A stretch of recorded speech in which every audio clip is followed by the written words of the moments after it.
Good morning, gun nuts. This is Nathan from the Reloading Room. Thank you for joining our last installment of the Henry 45 Long Colt 50-yard hunting load development series. Today we're going to be testing for bullet expansion. What we're planning on doing is I have a 5-gallon bucket, and I'm going to put a newspaper down and then wet it, and then newspaper wet it all the way up to the top of the bucket. This will allow me to be able to transport the whole mess to the range, because right now I don't have a hose or water access there at the range to be able to wet the paper once it's there. So it's the only way I can really figure out how to do it. I've asked a question on Slack. I haven't got a ton of feedback on that yet. So what we're going to be looking for is to see if we're getting bullet expansion within that period of the bucket. Now, I shouldn't be blowing through the back of the bucket, but you never know until you try. So with this hollow point design, what I'm looking to see is I don't want it to fragment, especially in the bucket. If it blows out the back of the bucket and I got fragments in the dirt, I'm not 100%. I'm not really worried about that, because that just means I'm getting more penetration than I necessarily thought I was going to get. So what I'm looking for is I should have a cavity develop within the newspaper after a couple shots from bullet expansion and shockwave going through the newspaper. If I get that and I don't have a bunch of bullet fragments in the bucket, we should be good to go. But so let's go ahead down to the range and see what we got. Alright, so we're out here at the range. We decided to go to the pistol range. It is a nice day here in southern Georgia. The sky is beautiful. The gnats are thick though, which is surprising because we haven't had a lot of rain lately, so I don't know why they're everywhere, but they are. Got the range to myself today. Fridays are almost always like this. That's why I love to get down here on Fridays if I can. It's really kind of a ghost town around here until everybody starts getting off work, and I get off work a little bit early on Friday. So, all right, guys. All we can do is just try. So I'm gonna turn you around and see if I can get you to focus on the bucket, and then we're gonna put a round in there and see what happens. All right, guys, so here's hoping that I don't shoot the bucket, which, man, I just tend to believe that that's exactly what I'm gonna do, but we're gonna try not to. All right, I saw dirt fly up ahead above it. So either I overshot it,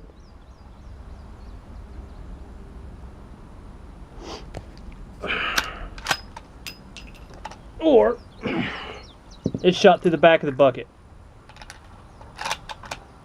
Let's try one more.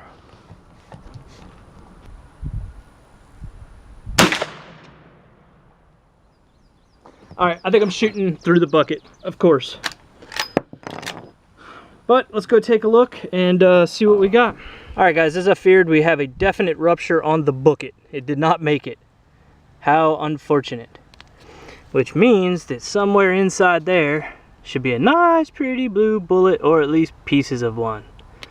I'm gonna have to get to digging, guys. So obviously my penetration is beyond this for wet newspaper, whatever the hell that means in the long run.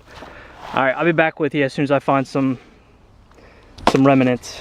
Alright guys, after digging for quite a while into the berm, I can tell you two things.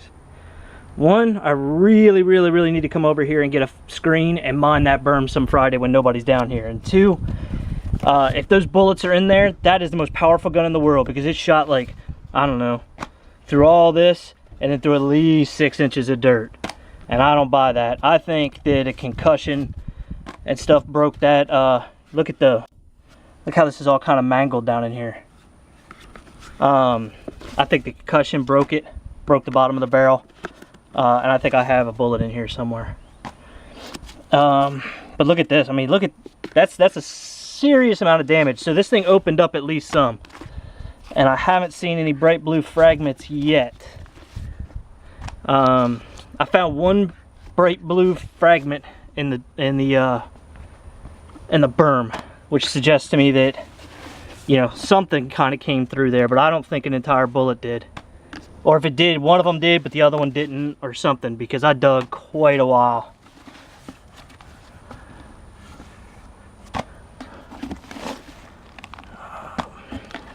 Lots of mangled newspaper in here. This thing really did a number. I actually thought about leaving the newspaper dry because I saw a video where a guy had chested between wet and dry newspaper to see which one stopped more, and it actually turned out the dry does, but I've been told that the wet is the best analog. So that's what I went with. All right, then when we get down to here, you can see that the hole isn't nearly as big. So like most of the energy has already been gone. Like it transmitted most of all that energy.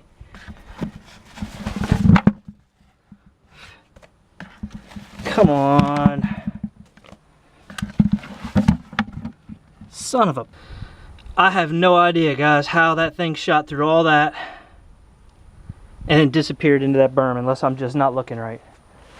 Alright, so I guess I'm going to go back over there and take another look. Alright guys, so I wasn't able to find anything in the berm.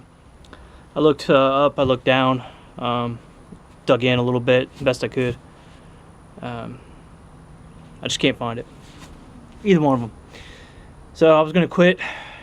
Just mad, frustrated. But I'm thinking what I'm going to do is I'm going to try a couple more shots in there. And the reason why is because of purely percentages. If I can shoot a couple more, maybe I'll be able to find one. And all I need really is one that hits clean through most of all the paper. And then after restacking it in the bucket, it's it's going to hit most of it. So I'm going to shoot a couple more down there, and hopefully we'll be able to find one of those.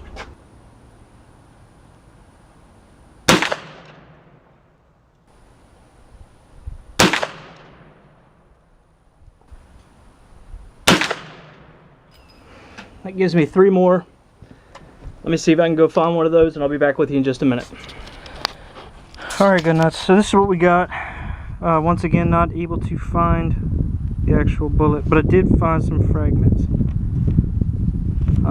Remember, I've shot 5 bullets in that spot, so I might be fragmenting all the petals and basically losing the whole nose of it, or I just might be fragmenting off a little bit. It's hard to tell. But looking at the size of this mess of a hole that this has created, the bullets are definitely expanding. I think they're expanding, and then they're continuing to go, and then they're fracturing probably at the very end when they're kind of going through that bucket. I mean, because that's a honey of a hole right there. I obviously can't shoot any more into here because I just got some big holes through this now. But I'm definitely getting expansion. I just think I'm getting fragmentation as well. And that's probably due to the antimony levels in the lead. I think Charles Irby brought that up the other day. He's absolutely right. And I knew he was right. It's just a matter of I'm butt stubborn when it comes to not wanting to put tin and stuff into my lead mix. But that may be something that has to happen to keep this thing from fragmenting. It's hard to tell. But I think that's probably the case. It's interesting how there seems to be a point in the paper where it's like blowing a giant hole, and then after you get a little bit farther, it goes back to shooting single holes again. Like there's a pressure curve, and well, I mean, I know there's a pressure curve involved, but it's interesting because you can actually see that, and that's right where I want it to be too. About 8 inches in like that. Yes, sir. So I'm just double checking to make sure that there's not most of a bullet or something in here, and there's not. Alright, well, we destroyed a bucket. We got some newspaper wet. We found some bullet fragments. This was not exactly what I would consider a successful test. I really can't think of what else to do, guys. I'm probably going to end up posting this and just asking you guys for input. What do you think I should do next to try to better test this? I cannot think of, I don't have a deeper bucket. I used to have some 8 gallons at one point, but I don't have, maybe I need to buy a kitchen trash can. But I mean, I've already ruined more than half my paper, so I'd have to go through, and I've been saving that paper for, I don't know, like 3 months to do this test, and then this is what I get back. But from the looks of the paper, I'm actually very happy with that. Like if we don't get back to test this again to try to recover a bullet, I'm fine with that. I've got a good expansion. I'm creating a very large kind of cavern right there, about 8 inches, which should be, you know, deer heart size, or deer heart depth, I'm thinking, especially down here. Man, this feels like somehow or another a kind of momentous ending to what's been going on for a month and a half. But we'll go. But let's go back to the reloading room and kind of talk it out. And I'm gonna ask for you guys' help and stuff. But all right, see you back in the reloading room. All right, so we're back from the range, and we didn't exactly get the results we were wanting to get. I apologize. It seems almost anticlimactic for what has now been a 7-part series to not actually see bullet expansion because I can't recover the bullets. I have no idea where they've gone. I shot, what was it, 5 different rounds, I think, yeah, 5 times into the bucket, and they went into the berm, and I knew where they were going into the berm, or at least had a very good idea where they were going into the berm. And I can't find them. I cannot imagine that they're penetrating super deep into the berm. I'm actually thinking what they're doing is that when they exit the bucket and they're hitting the berm or hitting the dirt or whatever on the other side, they're fragmenting at that point and then possibly getting deviated and getting thrown away from the area. And there's a lot of weeds on that berm and stuff, so it makes it very difficult to find. I did find a couple little fragments, as we saw in the video at the range, but I didn't have any fragments in the bucket. I had the cavity in the paper like I was hoping to get. This shows where I was getting good expansion and I was getting a good shockwave through the paper. So I believe if that hits a deer in the right spot, you're definitely going to take out whatever organ or vital organs it is that it comes in contact with. I'm not 100% sure how accurate wet newspaper is as a medium for testing bullet expansion for hunting. I mean, for one, there's no bones in it, right? But it's as close as I can get. I know a lot of guys use gel. I just don't have the funds right now to go ahead and purchase gel. We had another issue crop up with the Henry. There seems to be now, or was, I can't tell, sight alignment issue with the iron sights.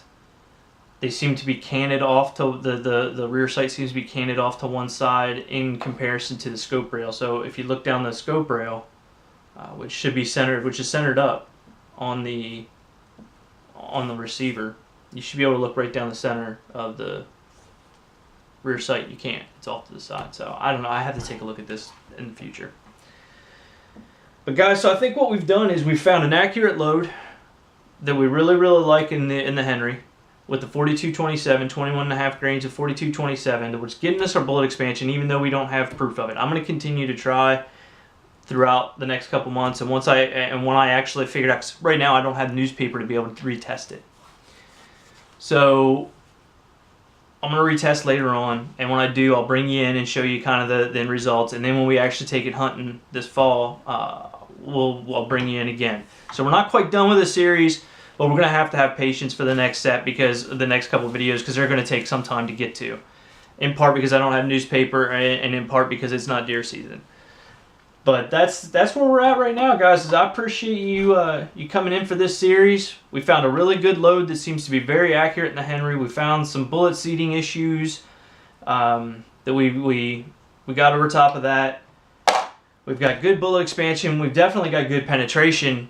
And guys, I appreciate it. If you have any questions on this series, or if there's something in particular that you would like me to talk about or see, please go ahead and comment. Let me know. Send me a private message if you want to. Go on Slack, which is even better, and hit me up on Slack. I have my own section in Slack, as well as being able to PM.